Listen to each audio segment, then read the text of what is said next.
Eu moro em um bairro para onde se mudaram várias famílias nas décadas de 50 e 60 para educarem os filhos em uma grande instituição de ensino que existe lá. Os filhos se formaram, se espalharam pelo Brasil e até pelo mundo, mas sempre voltam para lá, onde ainda estão os seus pais. Assim, pode-se ir a uma casa, por exemplo, num sábado à tarde e ver juntos um bisavô de 88 anos, uma filha de 61 anos, um neto de 37 e uma bisneta de 3 anos, por exemplo. Cada um com seus amores, seus dramas, suas necessidades e suas alegrias bem específicas. E todos ali, juntinhos, se amando, se cobrando e, evidentemente, tentando mudar um ao outro, tentando convencer um ao outro dos seus pontos de vista. Ao longo da vida, cada ser humano passa por fases bem distintas e cada fase é marcada por questões muito peculiares. E no estudo desse capítulo eu quero analisar cada uma dessas fases com seus desafios a serem superados, com as vitórias possíveis e com as bênçãos que podem trazer também. Primeira fase que quero analisar com você é aquela que vai de 0 a 3 anos. É a chamada primeira infância. Nessa fase, os bebês passam por experiências agradáveis e desagradáveis. Mas as experiências agradáveis devem ser mais frequentes do que as desagradáveis. Nesse período, a pequena mente infantil está definindo se valerá ou não valerá a pena viver nesse mundo. Muitas vezes, uma depressão pode surgir aos 40, 45 anos como resultado das definições que tiveram lá na primeira infância, decidindo, portanto, desde aquele período que não valeria a pena viver nesse mundo. É verdade que nessa fase é importante que o bebê aprenda a tolerar a frustração. Embora ele deva ter mais experiências agradáveis, ele deve também aprender a tolerar e suportar as frustrações naturais que a vida impõe a todos os seres humanos, inclusive aos bebês. O segundo período que quero analisar com você é aquele período que vai dos 3 aos 7 anos de idade. É a chamada infância. Nessa fase, a criança tenta ou pode tentar assumir o controle dos pais. Nesse período, o menino aprende a ser homem e nessa fase, a menina aprende a ser mulher. Outro período que queremos analisar é aquele período que vai dos 7 aos 12 anos de idade, que os educadores, professores, profissionais chamam de latência. Aqui, durante a latência, o desenvolvimento intelectual se dá com bastante intensidade. Os meninos e meninas, nesse período, se transformam em pequenos cientistas. Eles são ávidos por conhecimento durante essa fase. É comum, nesse período, também, as chamadas paixões juvenis. A paixão pelo professor, pela professora, por um tio, por uma tia, por um vizinho, por uma vizinha, por uma amiga da mamãe. É comum nesse período que as figuras masculina e feminina, já adultos, causem bastante encantamento na mente e no coração juvenil. As regras sociais nessa fase precisam ser constantemente reforçadas. E nesse período é tempo de estruturar e reforçar a ética e é tempo também de trabalhar os conceitos religiosos e morais na mente do juvenil.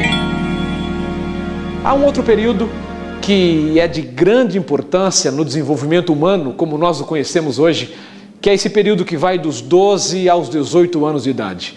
Um período conhecido como a adolescência ou a puberdade, se você pensa no desenvolvimento físico do menino ou da menina. É uma fase de sofrimentos por perder a condição infantil e os benefícios que a condição infantil trazia ao garoto e à garota. E é um período também de ansiedades pelas mudanças corporais. Nesse período, o corpo costuma ter primazia sobre o intelecto. E questões corporais mobilizam muito tempo e muita energia do adolescente.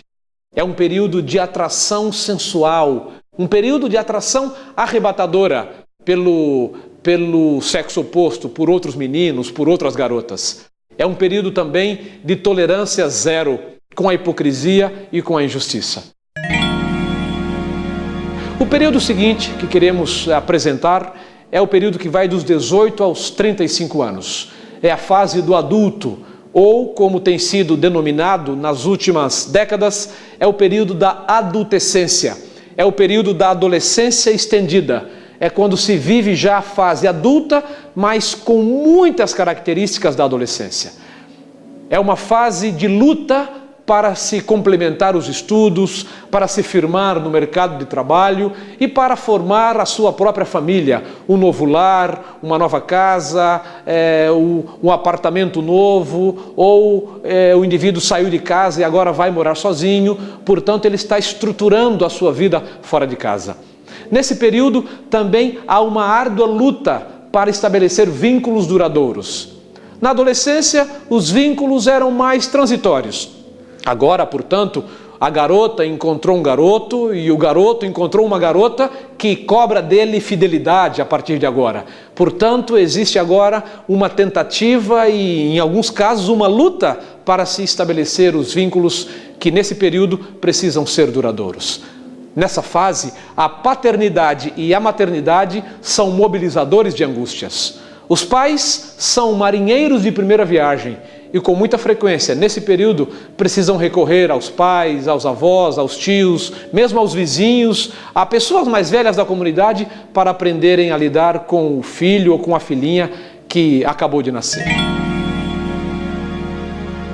Esse período da maturidade, que vai de 35 a 55 anos, costuma ser um período marcado por resignações e frustrações. É preciso lidar com os fracassos do passado e lidar também com as ansiedades do futuro. E o tempo, na percepção da pessoa que está vivendo essa fase, existe um período muito curto no futuro para realizar os sonhos que se propôs um dia. É o período, no entanto, da produtividade e da estabilidade profissional. É o tempo das conquistas profissionais e da estabilidade financeira. É nessa fase, no entanto, que os filhos estão na adolescência.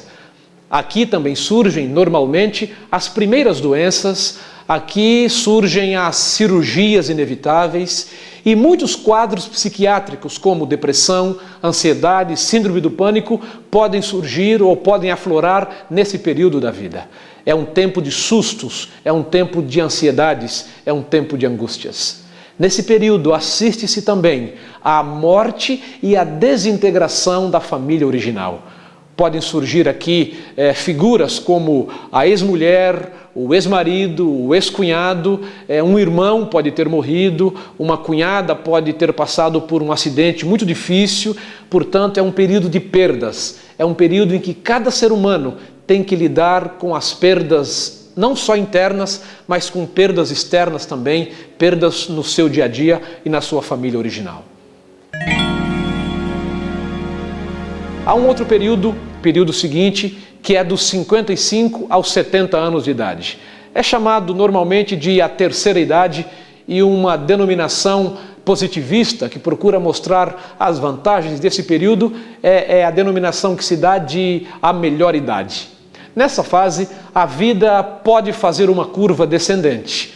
Assim como na adolescência, nessa fase, o corpo é fonte constante de muitas angústias. Nessa fase, existem ameaças ao posto de trabalho e a aposentadoria podem ser a ameaça ao posto de trabalho e a aposentadoria podem ser grandes vilões nessa fase da vida. Nesse período, também é o tempo do ninho vazio. O casal começou a vida sozinhos, começaram a vida a dois, e agora os filhos cresceram, casaram, foram para a faculdade, foram morar sozinhos, e o casal se vê mais uma vez sozinhos. Portanto, é o tempo do ninho vazio. Se houve uma separação ou uma viuvez, e na viuvez não houve o segundo casamento, ou na separação não houve o segundo casamento, é o período em que, com a saída dos filhos, tanto o homem quanto a mulher podem ter que viver sozinhos. E aí o ninho vazio se torna um lugar, pode ser um lugar mais solitário ainda. Nessa fase, alguns amigos estão morrendo. Normalmente nessa fase, nós sepultamos os pais. E ao sepultar os pais, ao sepultar amigos, parentes, conhecidos, nós vamos introjetando e tendo uma noção da nossa própria morte, uma própria noção do envelhecimento e da fragilidade, a fragilidade da própria vida.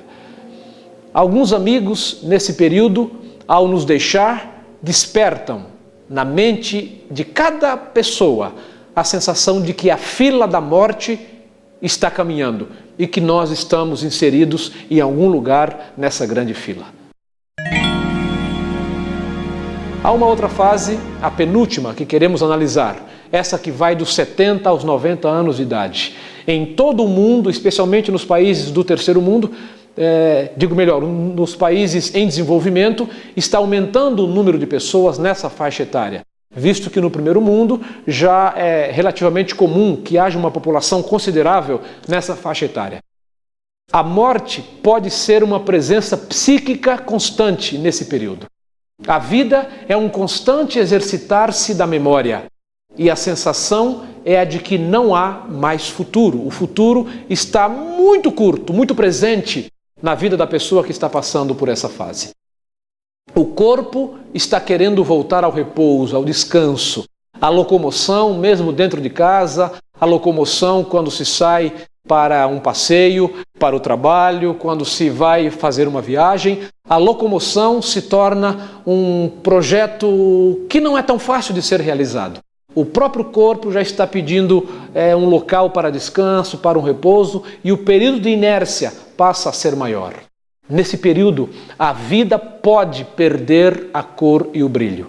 E algumas doenças se tornam crônicas nessa fase, trazendo ira, desalento e, dependendo da natureza da doença, trazendo o aniquilamento psíquico também. O último período que queremos mencionar é esse que vai dos 90 aos 110 anos. Nessa fase estão os privilegiados pela genética, são os privilegiados da genética e da vida no nosso atual estágio de desenvolvimento. São os gurus do viver e mestres da sabedoria quando estão em plena sensatez. Para estes, o passado está muito longe para trazer angústia. E para esses também, o futuro não os perturba mais. Portanto, essa é uma fase em que se vive os dias de maior sabedoria do ser humano. Mas no atual estágio de desenvolvimento que nós estamos, os seres humanos não vivem muito tempo mais, não vivem mais décadas após essa faixa etária. E essa fase e a fase anterior também, aquela dos 70 aos 90 anos, é um período que pode ser um pouco mais estudado e podemos conhecer um pouco mais sobre essa fase da vida. A jornada de cada ser humano ocorre aqui nesse magnífico planeta repleto de vida, lágrimas e sorrisos. Dramas como doenças, dívidas e morte acomete cada um dos 7 bilhões de seres humanos que vivem aqui. Um dia, o próprio Deus decidiu visitar nosso mundo e Ele experimentou cada um dos dramas que nós vivemos nesse planeta. Ele conhece exatamente a fase que você está passando. Ele não apenas te observa aqui de fora, mas Ele está aí, bem juntinho de você. Quando Deus esteve aqui na Terra, quando experimentou o que é viver aqui como um ser humano, Ele chorou como um ser humano, Ele teve sede, teve fome como os seres humanos, Ele suou, Ele sangrou e finalmente Ele morreu, como deverá ocorrer a cada ser humano. Ele está disposto a amparar você. Ele conhece o que é a experiência e o drama de viver nesse mundo. Quem quer que seja você não está sozinho nesse imenso planeta. Você pode ser um patrão ou um empregado. Você pode ser um homem ou uma mulher. Pode ser um homem muito requintado ou pode ser uma mulher muito simples e despretensiosa. Você pode ser uma criança, pode ser um jovem ou um adulto. Você é a coisa mais maravilhosa que Jesus criou nesse planeta. Nada do que você fizer, saiba disso, aumentará o amor e o carinho que Deus tem por você. E também, nada do que você fizer poderá diminuir o amor que esse Deus maravilhoso tem por você. Deus ama você no nível máximo onde um Deus poderia amar seus filhos, as suas criaturas. E esse Deus está disposto a atuar na sua vida, a colocar as mãos milagrosas e santas em qualquer fase que você esteja vivendo, passando, tanto você quanto as pessoas que você ama e que vivem na casa, no apartamento, que moram junto com você. Eu quero fazer uma oração nesse momento, pedindo a Deus, primeiramente, que abençoe você na fase que você está passando, com os desafios e lutas da sua vida, e também nessa oração quero pedir a Deus que abençoe as pessoas que vivem ao seu redor, abençoe as pessoas que você ama. Portanto, nesse momento, quero convidar você a fechar os olhos e nós vamos falar com Deus nesse momento. Curve a sua fronte. Querido Deus, nosso bondoso Pai, obrigado, Senhor, pelo seu amor, pela sua bondade e pelo seu cuidado com cada um de nós, em cada fase da vida que nós estamos. Uma bênção especial nesse momento para cada pessoa que nos assiste, independente da fase que estejam passando. Cada fase da vida traz seus dramas, seus desafios, suas lutas, e pedimos que o Senhor abençoe cada uma dessas pessoas com os desafios que tem. Abençoa também seus familiares, seus parentes, as pessoas com quem vivem, para que todos possam ser vitoriosos nos dramas e nos desafios da vida. Entregamos nossa vida nas Tuas mãos mais uma vez, confiando em Jesus, nosso Senhor e Salvador. Amém.